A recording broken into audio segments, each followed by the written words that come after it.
Welcome back to Clean News Rajasthan की 10 फटाफट बड़ी खबरों में आपका स्वागत है। इससे पहले आप न्यूज को कहां से देख रहे हैं हमें कमेंट्स में बताना बिल्कुल न भूलें। साथ ही वीडियो को लाइक और चैनल को सब्सक्राइब भी करें।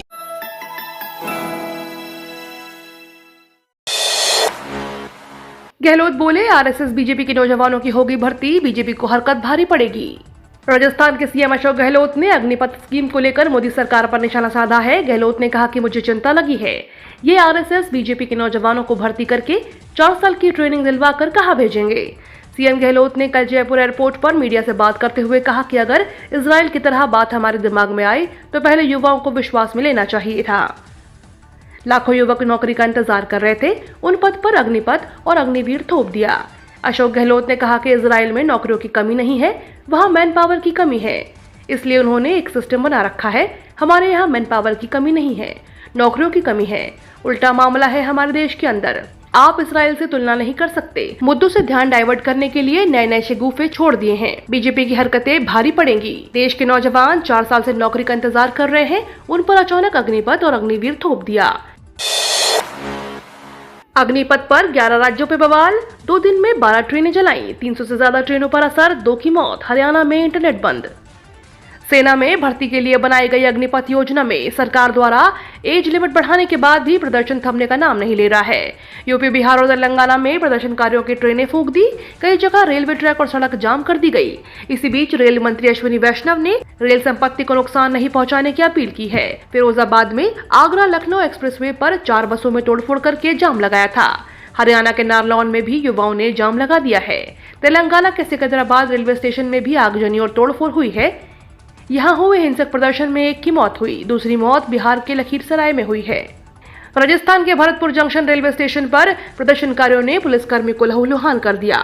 आंदोलन के कारण 200 ट्रेनें प्रभावित हुई हैं। पूरे देश में 25 ट्रेनें रद्द कर दी गई हैं, जबकि 13 को कुछ समय के लिए रद्द किया गया है।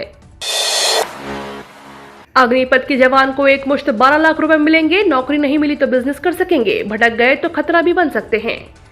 केंद्र सरकार ने हाल ही में अग्निपथ स्कीम लॉन्च की है, जिसके जरिए सैनिकों, नौसैनिकों और वायुसैनिकों को रिक्रूट किया जाएगा।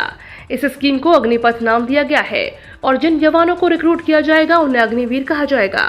इन जवानों को 4 साल के लिए रिक्रूट किया जाएगा। इनमें पेंशन से जुड़े कोई बेनिफिट तो नहीं होंगे, लेकिन सैलरी से कुछ हिस्सा कटेगा जो बाद में एक मुश्त दिया जाएगा।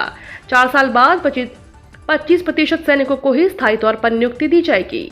अब हर साल में 3/4 हिस्सा रिटायर हो जाएगा। इसकी जगह नए जवान आ जाएंगे, जिनकी उम्र 17.5 साल से 23 साल के बीच होगी। एक टीम से खेलेंगे विराट और बाबर। एशिया और अफ्रीका 11 के बीच खेली जाएगी सीरीज। भारत और पाकिस्तान के स्टार खिलाड़ी विराट कोहली और बाबर आजम 2023 में एक साथ खेलते नजर आ सकते हैं। 2023 के आईपीएल के बाद अफ्रीका और एशिया 11 के बीच सीरीज खेली जानी है। एशिया 11 की ओर से श्रीलंका और बांग्लादेश के खिलाड़ी भी खेलते हुए नजर आ सकते हैं। आपको बता दें कि भारत और पाकिस्तान के बीच आपस में कोई सीरीज नहीं खेली जाती है, न ही पाकिस्तानी खिलाड़ी आईपीएल में खेलते हैं। ऐसे में दोनों देश के खिलाड़ियों को एक साथ खेलते देखना फैंस के लिए एक अलग अनुभव होगा। भारत और पाकिस्तान के बीच आखिरी सीरीज 2012-13 में खेली गई थी। इसके बाद दोनों टीमों को केवल आईसीसी इवेंट में खेलते हुए देखा जाता है।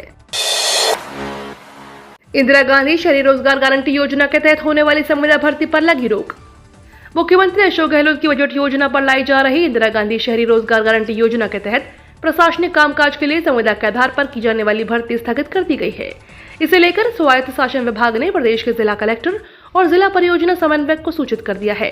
IRGY अर्बन के तहत राज्य के समस्त नगरीय निकायों में स्वीकृत संविदा पदों पर संविदा कार्मिकों की नियुक्ति संबंधी कार्यवाही अपरिहार्य कारणों से आगामी आदेशों तक स्थगित की जाने का निर्णय लिया है। संविदा पदों पर कार्मिकों की नियुक्ति के लिए जारी भर्ती विज्ञापन के स्थगन के संबंध में DLB ने आवश्यक कार्यवाही तत्काल कर विभाग को अवगत कराने को कहा है।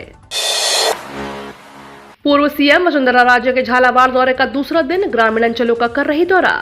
पूर्व मुख्यमंत्री वसुंधरा राजे अपने झालावाड़ दौरे के दूसरे दिन कल झालरापाटन एवं सुनेल क्षेत्र के ग्रामीण अंचल के दौरे पर थी। इस दौरान वह झालरापाटन एवं सुनेल क्षेत्र के करीब दर्जन भर के अधिक गांवों का दौरा कर रही हैं और आम जनता के अभाव अभियोग सुन रही हैं। तो साथ ही वसुंधरा राजे अपने दौरे में बीजेपी कार्यकर्ताओं से भी मुखातिब हो रही हैं। झालावाड़ से कल ग्रामीण क्षेत्रों के दौर पर निकलने से पहले वसुंधरा राजे ने शहर से डाक बंगले में जिले भर से आए बीजेपी कार्यकर्ताओं और आम जनता से मुलाकात की और उनके अभाव अभियोग सुने। इस दौरान वसुंधरा राजे ने कई समस्याओं को लेकर मौके पर ही अधिकारियों से बातचीत कर समस्याओं के समाधान के निर्देश दिए। तो वहीं कई मामलों को लेकर उन्होंने अधिकारियों से बातचीत कर समस्याओं का हल करवाने का आश्वासन दिया। तो वहीं वसुंधरा राजे ने अग्निपथ योजना को लेकर प्रधानमंत्री नरेंद्र मोदी की भी शुभकामनाएं दी। तो वहीं युवाओं से किसी भी बहकावे में नहीं आने और देश सेवा के लिए आगे बढ़कर काम करने का आह्वान किया। अग्निपथ योजना के खिलाफ NSUI करेगी सैनिक सत्याग्रह, दिल्ली कूच की तैयारी। केंद्र सरकार द्वारा शुरू की गई अग्निपथ योजना का विरोध अब लगातार बढ़ता जा रहा है। सेना में 4 साल तक होने वाली इस भर्ती का विरोध अब सभी और देखने को मिल रहा है। प्रदेश NSUI भी अब केंद्र सरकार की इस योजना के खिलाफ अपना सैनिक सत्याग्रह राष्ट्रपथ अभियान शुरू करने जा रही है, जिसकी शुरुआत 21 जून से बीकानेर से होगी। NSUI की ओर से सैनिक सत्याग्रह की शुरुआत 21 जून 2022 को वीरभूमि बीकानेर से शुरू करने की रणनीति बनाई है। अभियान के तहत सभी युवाओं के आह्वान करते हुए NSUI द्वारा सड़कों पर उतरा जाएगा। साथ ही सरकार के खिलाफ धरना प्रदर्शन भी किए जाएंगे। बीकानेर से सैनिक सत्याग्रह की शुरुआत होने के बाद प्रदेश के सभी जिलों में NSUI की ओर से आंदोलन चलाए जाएंगे। सभी जिलों में आंदोलन करने के बाद NSUI बड़ी संख्या में केंद्र सरकार का विरोध करते हुए दिल्ली भी कूच करेगी। राजस्थान में 11 जिलों में हुई झमाझम बारिश। भीषण गर्मी की मार झेल रहे राजस्थान में प्री मानसून की बारिश ने मौसम रंगीन कर दिया। बीते 2 से 3 दिनों की जारी बारिश के कारण करीब 3 डिग्री पारा लुढ़का है। अलवर और करौली के साथ दौसा, सवाई माधोपुर, डूंगरपुर, बारां, बूंदी टोक में भी हल्की बारिश हुई। इसके अलावा मौसम विभाग ने जयपुर, सवाई माधोपुर, बारां और आसपास के क्षेत्रों में आकाशीय बिजली गिरने के साथ बारिश की चेतावनी जारी की है। इसके साथ ही 30 से 35 किलोमीटर प्रति घंटे की रफ्तार से तेज हवाएं चलने की भी आशंका जताई है। इसके साथ ही सवाई माधोपुर और आसपास के क्षेत्रों में ओले गिरने की भी संभावना जताई जा रही है। फ्यूल शॉर्टेज से निपटने का प्लान, अब प्राइवेट पेट्रोल पंप्स को भी स्टॉक मेंटेन करना होगा। सरकार ने लागू किया USO। देश के कई राज्यों में पेट्रोल पंपों को ड्राई होने की खबरों को लेकर सरकार ने सभी रिटेल आउटलेट के लिए यूनिवर्सल सर्विस ऑब्लिगेशन लागू होने का फैसला किया है। यानी अब पेट्रोल पंप चाहे सरकारी हो या प्राइवेट, दोनों पेट्रोल डीजल बेचना बंद नहीं कर सकते। ये नियम रिमोट एरिया के पेट्रोल पंपों पर भी लागू है। सरकार ने साफ किया है कि जो भी इन नियमों को फॉलो नहीं करेगा उसका लाइसेंस कैंसिल कर दिया जाएगा। दरअसल नयारा और रिलायंस जैसी नई प्राइवेट कंपनियों ने घाटे के कारण अपनी सप्लाई रोक दी थी। इससे उनके बल्क बायर्स सरकारी पंपों पर शिफ्ट हो गए और HPCL, IOC और BPCL पर बड़ी मांग पर पूरा करने का दबाव आ गया। अचानक बड़ी मांग के कारण कई सरकारी पेट्रोल पंपों पर फ्यूल का स्टॉक खत्म हो गया। अकेले HPCL की बात करें तो अप्रैल-मई 2022 में पिछले साल की तुलना में डिमांड 36% से ज्यादा बढ़ी है।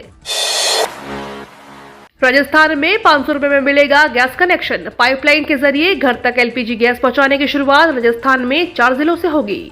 इसके लिए राजस्थान स्टेट गैस लिमिटेड ने प्रोसेस स्टार्ट कर दिया है।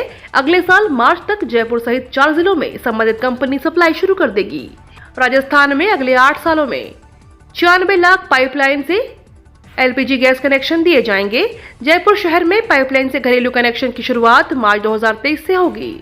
इनसे गैस की सप्लाई शहर के इलाकों में होगी। वहीं कनेक्शन का रजिस्ट्रेशन फिलहाल फ्री होगा। उपभोक्ताओं से कनेक्शन अमाउंट 500 रुपए की किश्तों में लिया जाएगा। स्थानीय राजस्थान स्टेट गैस लिमिटेड के मैनेजिंग डायरेक्टर मोहन सिंह ने बताया कि प्रदेश में 203 इंडस्ट्रियल और कमर्शियल पाइपलाइन से गैस कनेक्शन भी जारी किए जा चुके हैं। Petroleum and natural gas regulatory board ने राजस्थान के सभी 33 जिलों में इन्हें ऑथराइज कर दिया है।